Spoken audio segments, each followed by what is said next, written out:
protocol to QLT, quantum light technique. And what do you need to know? So when you're in a session, when you find something in your thought pattern that you need to change, what you want to do is recognize it and return it to the source of origin, to the source of all light. And you can use this by using your imagination. So for instance, if I am focused on a client, and for instance, when I start out, I have my hands underneath their head, and this helps me connect to their personality, the way that they think about things. Let's say, for instance, I get the idea or the image that in their mind is a spool of twine, and it's wrapped really, really tight. The symbolism there for me would be that this person's thoughts are wrapped really, really tight. So how can we loosen that up? See how very logical it is. Oh, well, maybe I can just rethread it, or maybe I can change an aspect of that. Or maybe this doesn't need to be there at all, so I can just surround it with light, or I can take it out and send it into the light. Whatever you want to do with that, you will be guided through your higher self if you just ask the questions, well, what do I need to know about this? The difference between healing and struggling with it is that when you feel sad, hurt, or angry, to just allow yourself to feel what you're feeling without focusing on the ideas that you have about it. So if I use that same analogy where the person has the tightly wound thoughts, if I start judging why they have the thoughts, I'm missing the opportunity of finding the root of that. Maybe there's something that happened in their past that they feel that they need to control their thoughts. And then it starts taking on a different aspect. Well, why do they need so much control in their lives? And then as you go through the rest of the body, as you read the map of the body, which we'll show you a little bit later, you can start to just read the story of who this person is. What experiences have they had in their life that have made them the way that they are, have contributed to the way that they react and the way that they feel. And it's through a deep level of the human mind that we enter into this other dimensionality. Aspects of reality has components of that consciousness. Remember, we talked about that earlier. It is energy, as we are energy, photons, protons, and electromagnetic signals. We have to become well versed with how to decode that information. But when we begin to connect the dots, when we start to read the story, there's new hope that comes out of that. And understanding that we are more than what we think, that we are what we think. Our body responds to those things, and that there are no limitations. We are working beyond space and time, being an observer to consciousness, yours or the person that you're working with, is what gives you the ability to essentially remote view any location, any event, any experience, or any memory. And we can work with that when we begin to observe, watch these things. The next thing is every human being has the ability to do it, but we don't do anything to develop it. We have the ability to connect with this information, but we're not taught to figure out how to communicate internally when we have thoughts or images come up, to pay attention to that voice in your head. And so sometimes I give people the analogy of, like, it's when you drive down the street and you see you coming up to the traffic light. It's green. And so you start having that conversation in your mind, well, perhaps I should slow down because it's probably going to change yellow at any moment. And so the light changes yellow, and then you think, well, maybe I still have time. I can still make right? There's another aspect of you that says, well, you better slow down. You don't know if somebody's going to be coming through the light at that point. If you slow down that conversation, there's a couple things that happen. One is, what grammar are you using? Are you speaking in terms of I, me, from that individual?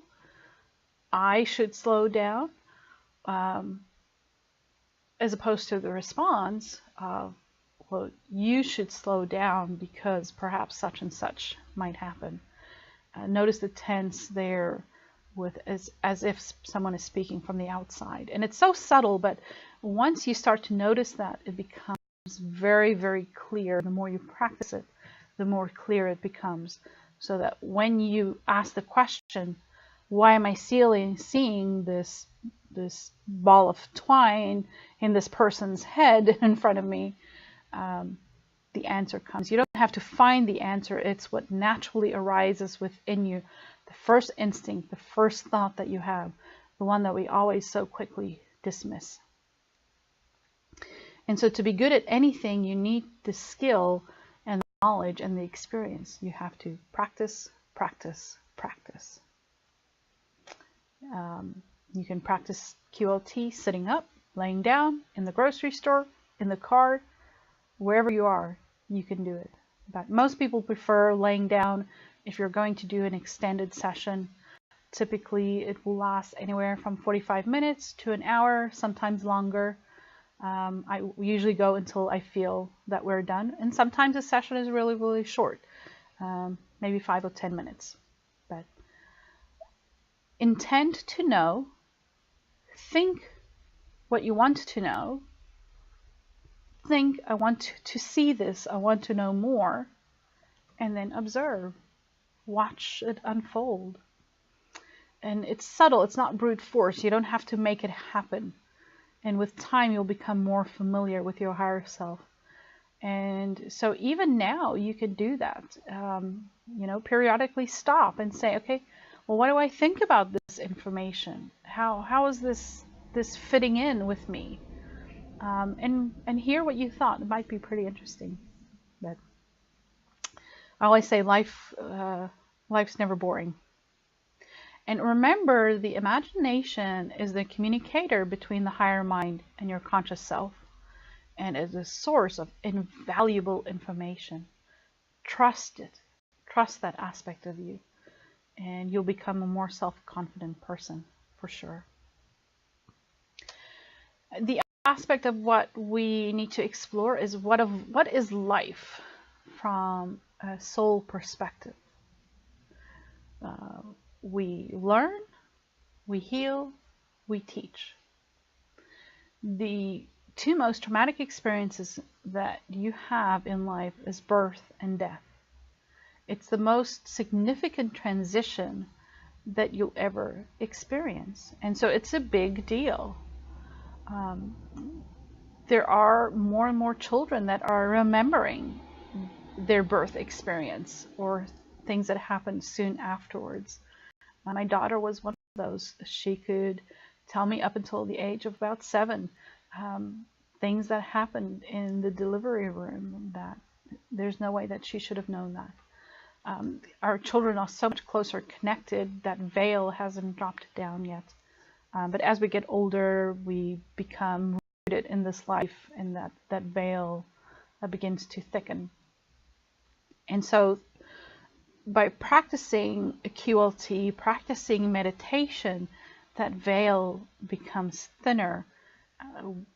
Our awareness of moving in and out of different realities, different dimensions, is a lot more noticeable. In between birth and death, we experience a series of events. This is what we call life. It's a repetitive string of thoughts, feelings, experiences that we recognize as life patterns. And so there's valuable information in there too. The next thing when we talk about what is life is what is thought.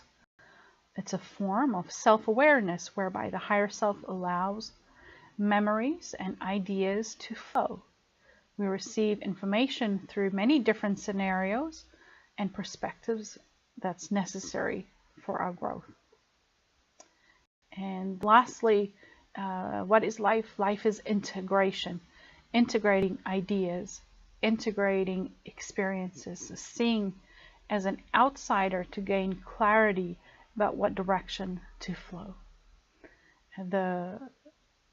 This planet Earth is referred to as a school, and through many scholars, religions, ancient societies have referred to Earth being a school. And it's a very dense vibration. It's very difficult to be here. Even somebody having a good life, everybody has problems, everybody has issues that they have to deal with. But we come here to learn, to experience. It's all well if we have the theory about it. When we're on the other side, when we plan all these things for our life, I have this bowl and I'm going to put all these marbles in it, each marble representing an issue, and it's like, oh, I can handle this is no problem. And then we get into this life and we're just overwhelmed. This is an interesting place, and it's an interesting time to be alive too. Many changes happening. This global shift in reality and consciousness is happening at this time too. And so life is participation, it's integration of knowledge and information, not only for ourselves, but for the highest good for everybody.